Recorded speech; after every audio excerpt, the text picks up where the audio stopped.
What if I told you that one small island once ruled 1 out of every 4 people on Earth, not with magic, but with ships, money, and ruthless strategy? This is not just a story of kings and colonies. This is the story of how the modern world was shaped, how borders were drawn, nations were broken, and power was sold as destiny. Stay with me until the end, because once you see how the British Empire rose, ruled, and finally fell, you will never look at history the same way again. Because this story does not begin with empire, or conquest, or power. It begins on the edge of the world, on a small, rain-beaten island called England, where ambition met the sea, and a nation learned how to turn geography into destiny. It began on the edge of the known world, on a rain-washed island that most great powers once dismissed as insignificant. England was not rich in gold, nor vast in land, nor dominant in population. Yet it possessed something far more dangerous than size, ambition sharpened by necessity. Hemmed in by powerful rivals and cut off from continental Europe, Britain learned early that survival depended on the sea. Every tide that struck its shores carried both threat and opportunity, and the island chose to sail rather than submit. Long before it ruled continents, Britain mastered distance. Its natural harbors became gateways to the world, its shipbuilders refined vessels capable of crossing oceans, and its sailors learned to read the winds like maps. While empires fought over land, Britain looked outward, understanding that whoever controlled the oceans could control the flow of wealth, information, and power. This was not accidental, it was calculated. Naval investment became national policy, and the sea transformed from a barrier into Britain's greatest weapon. What makes this rise remarkable is not brute force, but precision. Britain rarely rushed. It observed, learned, and adapted. It borrowed navigation techniques from rivals, improved them, and then outlasted them. Each voyage returned not just with cargo, but with intelligence, new routes, new markets, new weaknesses to exploit. Power accumulated quietly, almost invisibly, until it was everywhere at once. This small island also understood something its rivals underestimated: alliances could be as powerful as armies. Britain funded wars it did not fight directly, weakened enemies through economic pressure, and waited patiently for the moment to strike. When conflict came, it arrived backed by ships, supplies, and global reach. Victory did not depend on numbers, it depended on timing. But perhaps the most overlooked element was mindset. Britain did not see limits where others did. Distance was not a problem, it was an advantage. Isolation was not weakness, it was protection.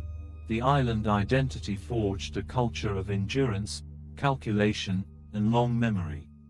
Every setback became a lesson. Every defeat refined the next strategy. And here is the hook history rarely tells you. The British Empire was already forming long before it officially existed. By the time the world noticed Britain's power, the foundations were already set, quietly, deliberately, and permanently. This was not the story of a sudden rise. It was the story of a small island that learned how to turn geography into destiny, and patience into global dominance. Before flags were planted and borders were drawn, the British Empire arrived as a merchant. It came not with armies marching ashore, but with contracts, cargo holds, and promises of profit. This is the part of the story that often goes unnoticed, yet it explains everything that followed. Britain did not conquer the world first, it traded with it. And in that trade, it discovered a quieter, more effective form of control. The early empire was built on commerce because commerce carried legitimacy. Trading posts did not appear threatening, they were welcomed as opportunities. Spices, silk, tea, cotton, These were not just goods, they were gateways. Every warehouse built on a foreign shore became a foothold, every agreement signed became leverage. Britain learned that influence could be purchased long before it needed to be enforced. This approach allowed expansion without immediate resistance, power without open war. At the center of this strategy stood the British East India Company, an entity unlike anything the world had seen. It was not a nation, yet it wielded national power. It was not an army, yet it commanded soldiers. Driven by shareholders rather than citizens, the company pursued profit with relentless focus. What began as trade along Asian coasts slowly transformed into political dominance, as merchants negotiated treaties, interfered in succession disputes, and financed local conflicts to secure favorable outcomes. Here is the unsettling hook: entire regions fell under British influence without ever being formally invaded.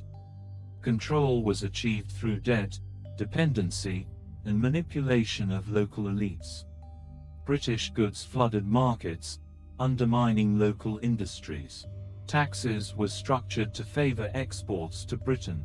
Economies were reshaped to serve distant factories thousands of miles away.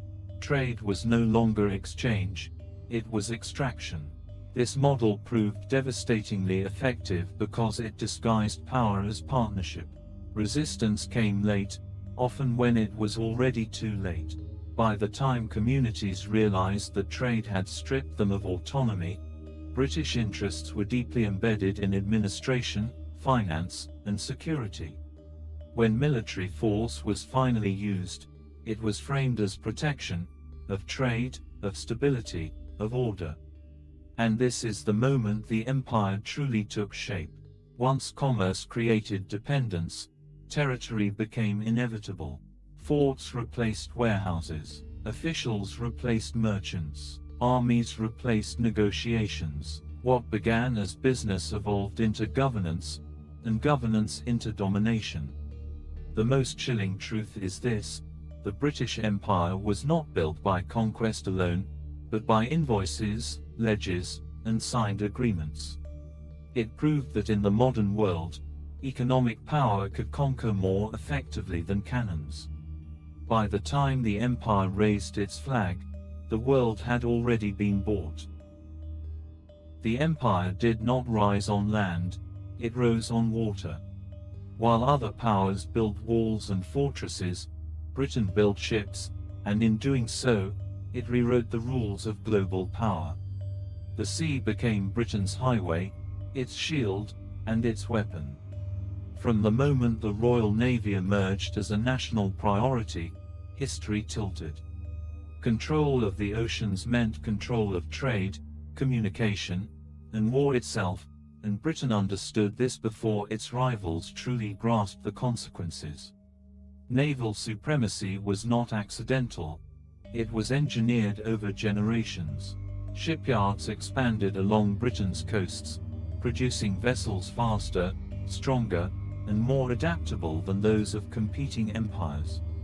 Sailors were trained relentlessly, discipline enforced, innovation encouraged. Navigation, cartography, and maritime science advanced in service of one goal: dominance at sea. Each improvement extended Britain's reach, shrinking the world and making distant shores accessible and vulnerable. Here is the critical hook: battles at sea decided the fate of continents. Victories thousands of miles away determined who would rule India, North America, and the Caribbean. When Britain defeated rival fleets, it did more than win wars: it isolated enemies, strangled their economies, and cut off the colonies from support. Empires without naval power could not survive in a world Britain now controlled. The Royal Navy also enforced a new global order. Merchant ships traveled under its protection, ensuring British goods moved freely while rivals faced blockades and disruption. Piracy was suppressed when it threatened British interests, yet privateering was encouraged when it weakened opponents. The line between war and commerce blurred, turning naval power into a constant presence rather than an occasional force. This dominance reshaped diplomacy itself. Nations negotiated knowing Britain could reach them by sea. Ports became strategic assets, and islands turned into military outposts that guarded global routes. Gibraltar, Singapore, Cape Town, these were not conquests of land, but keys to the oceans. With them, Britain could project power anywhere, anytime.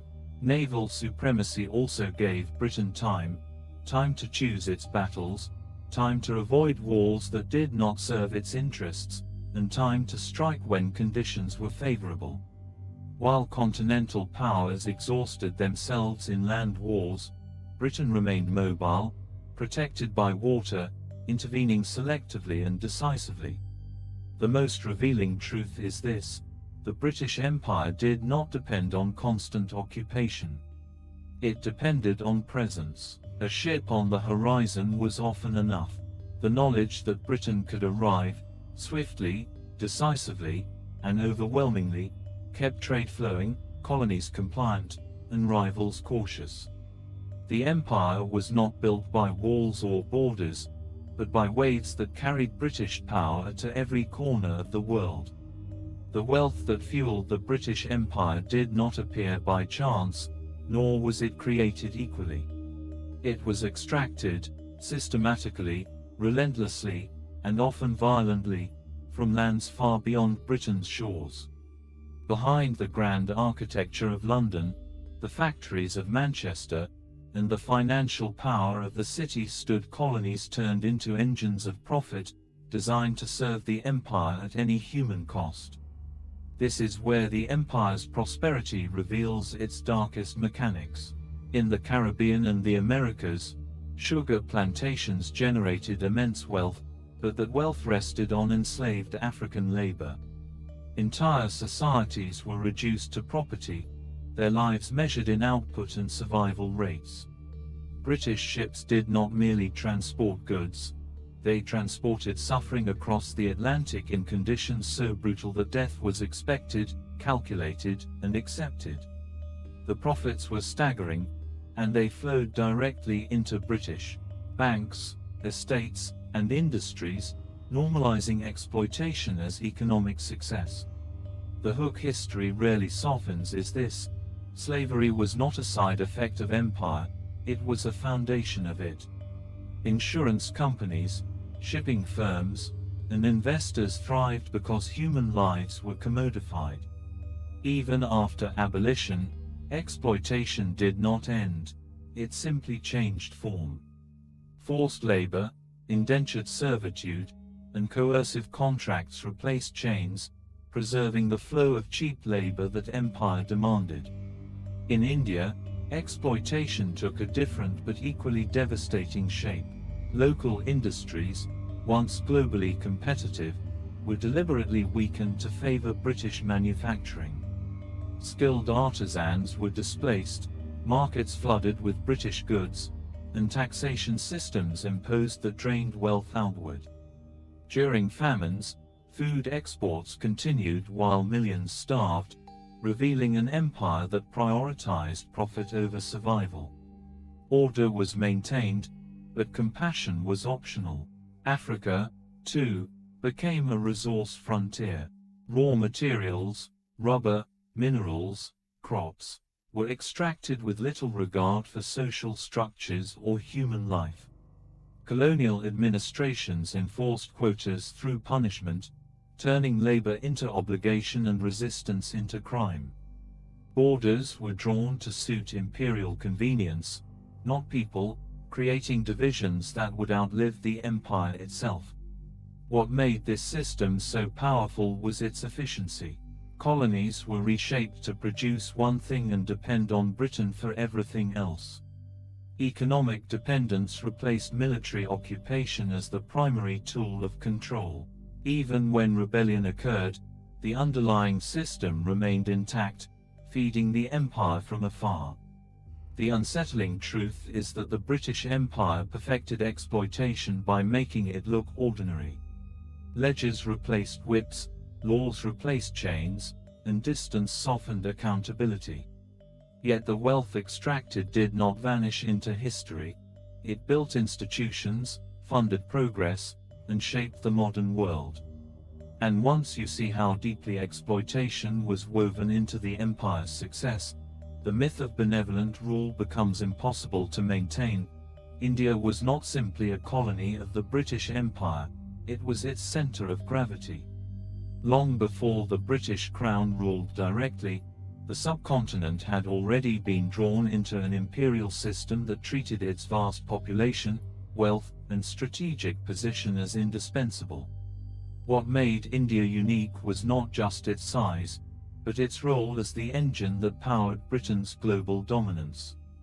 Control of India transformed Britain from a maritime power into a world empire. The British presence began quietly, through trade and diplomacy, but it did not remain so for long. The East India Company, operating under commercial disguise, steadily expanded its influence by exploiting political fragmentation. Local rulers were drawn into unequal alliances, succession disputes were manipulated, and private armies enforced corporate interests. By the mid-18th century, a trading company commanded territories larger than Britain itself, collecting taxes from millions who had never heard its name. Here is the hook history often avoids: India paid for its own conquest. Revenue extracted from Indian lands financed British wars, not just in Asia, but across the globe.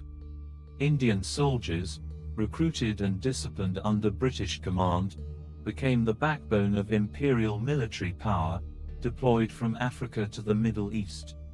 The empire's reach expanded using resources drawn from the very land it controlled. Administration followed extraction. British legal systems, railways, and bureaucratic structures were imposed to secure efficiency, not equality. Rail lines moved troops and raw materials faster than people. Education created a small administrative elite loyal to imperial order, while traditional institutions were sidelined. The empire presented this transformation as progress, yet its primary function was control. Economic consequences were profound. India, once a global center of textile production, was reduced to a supplier of raw cotton for British factories. Wealth flowed outward, draining local economies and deepening poverty. During repeated famines, relief was limited or delayed, while exports continued uninterrupted. Governance maintained order, but survival depended on imperial priorities. Resistance was inevitable. The uprising of 1857 shook the foundations of British rule, revealing how fragile imperial control truly was. In response, Britain dissolved the East India Company and brought India under direct crown rule, tightening its grip while promising reform. Control became more centralized, surveillance more systematic, and dissent more closely monitored. Yet despite repression, India also became the place where imperial authority was most deeply questioned. National consciousness grew, fueled by the contradictions of British rule itself. Ideas of law, rights, and governance turned back against the empire. India was both the empire's greatest asset and its greatest challenge, a land that sustained British power while quietly preparing for its end.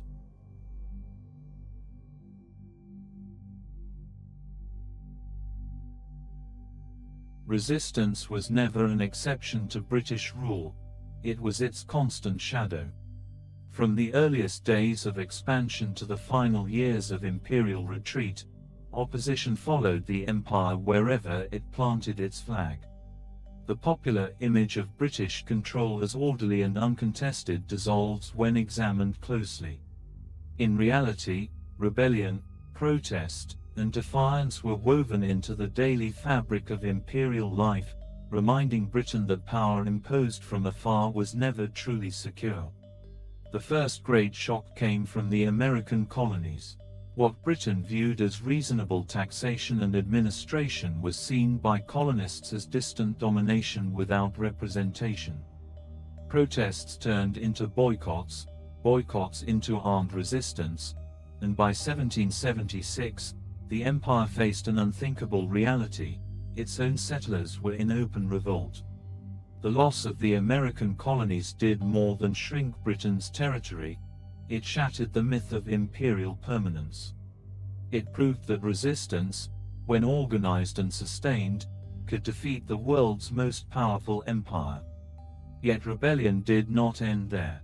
It spread, adapted, and learned. In the Caribbean, enslaved Africans resisted through uprisings, sabotage, and escape, challenging a system built on absolute control.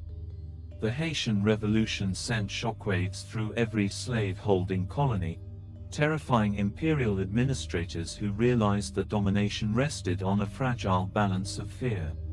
Even when revolts were crushed, they forced Britain to respond, reform, and rethink how long coercion alone could sustain empire.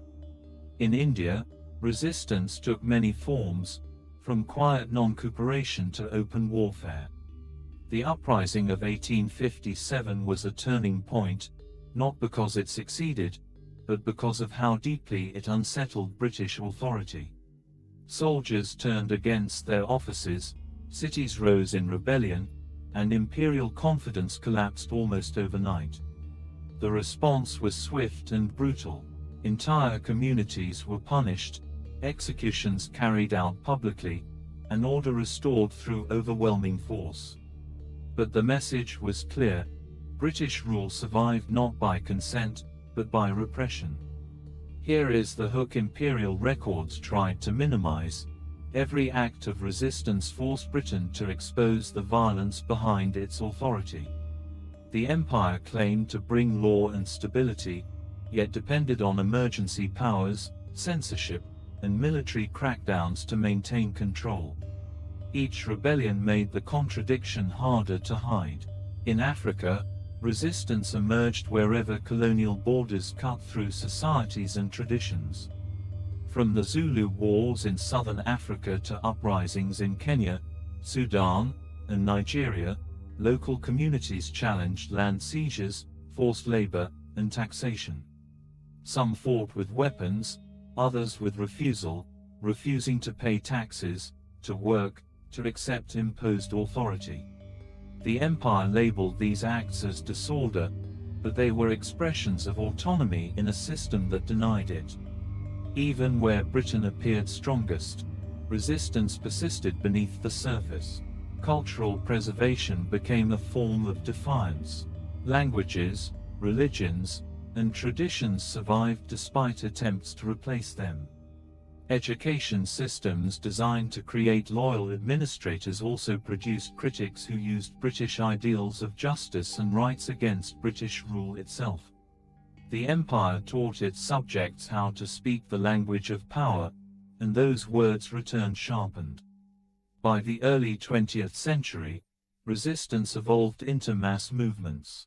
In India, political organizing replaced scattered revolts. Strikes, protests, and civil disobedience mobilized millions, challenging the empire without firing a single shot.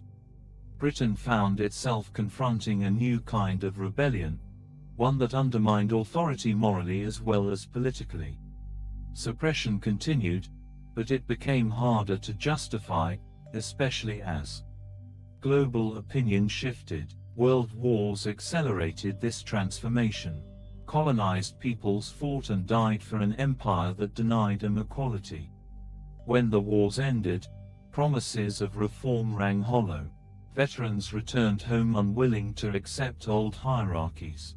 Independence movements gained momentum, no longer isolated or easily crushed. Britain faced resistance not just in distant colonies, but in international forums, newspapers, and public opinion. What made this period so destabilizing was its inevitability. Resistance was no longer reactive, it was strategic. Leaders studied British law, exploited its contradictions, and appealed to global principles Britain itself claimed to uphold. Each concession granted by the empire became evidence that authority was weakening. Each crackdown exposed the limits of imperial power, and through it all, one truth remained consistent: the British Empire was never uncontested. It survived for centuries not because resistance failed, but because it was managed, delayed, and suppressed, until it could no longer be.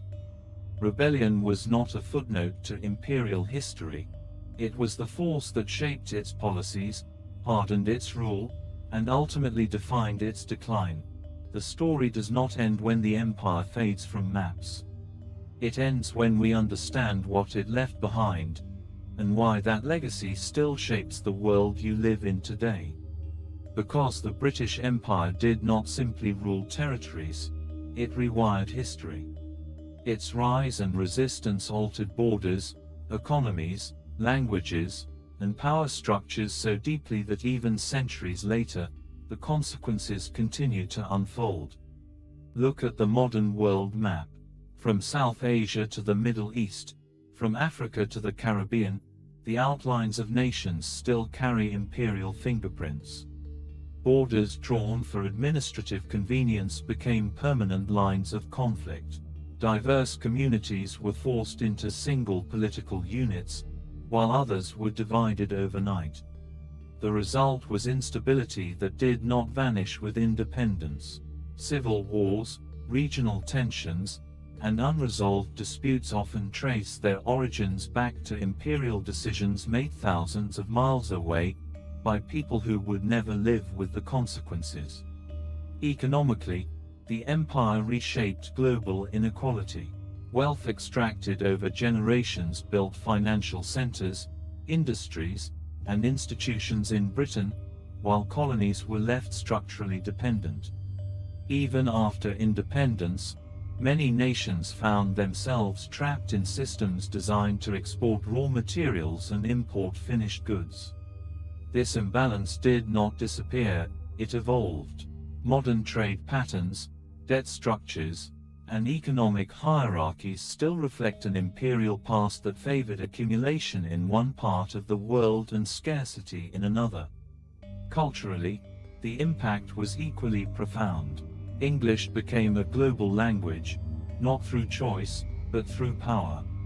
Legal systems, educational models, and political frameworks introduced by the empire became foundations for new states, sometimes empowering, sometimes constraining. For some, these systems offered tools for governance and global connection. For others, they erased traditions, marginalized identities, and imposed foreign values that never fully aligned with local realities. The world inherited a shared framework, but not a shared experience. And yet, resistance reshaped the future just as power once did. Anti-colonial movements inspired one another across continents. Strategies, philosophies, and leaders emerged who transformed resistance into global change. Ideas of self-determination, civil rights, and national sovereignty gained strength precisely because empire existed to be challenged. The modern international order, its laws, its institutions, its language of rights, was forged in direct response to imperial domination. Here is the truth that brings this entire history full circle. The British Empire did not only create systems of control, it also created the conditions for their collapse. By spreading ideas of law, governance, and political participation, while denying them, it planted the seeds of its own undoing. The world learned from the empire, adapted its tools, and ultimately turned them against it. And now, the responsibility shifts to us, to understand history not as distant events, but as living forces. To recognize that today's global challenges, migration, inequality, geopolitical tension, did not emerge in isolation. They are echoes of ships crossing oceans, contracts signed under pressure, borders drawn without consent, and voices that refuse to be silent. If this story changed the way you see power, history, and the world around you, then don't let it end here. Subscribe, because there are more untold truths buried beneath official narratives. Like this video, because understanding history is the first step toward shaping a better future. Comment, because your voice matters in this ongoing conversation about where we came from, and where we are going. Because empires may fall, but their lessons decide what rises next. The British Empire may no longer rule the world, but the world it shaped still rules us. From borders and languages to laws and conflicts, its shadow stretches far beyond its fall. History does not end when an empire collapses. It lives on in the choices we inherit today. If you want to understand the world as it truly is, you must first understand how it was built. Subscribe to this channel for stories that go beyond dates and maps, stories that explain power, rise, and collapse. Like the video, share your thoughts in the comments, and stay with us, because history is not the past, it is the present, still unfolding.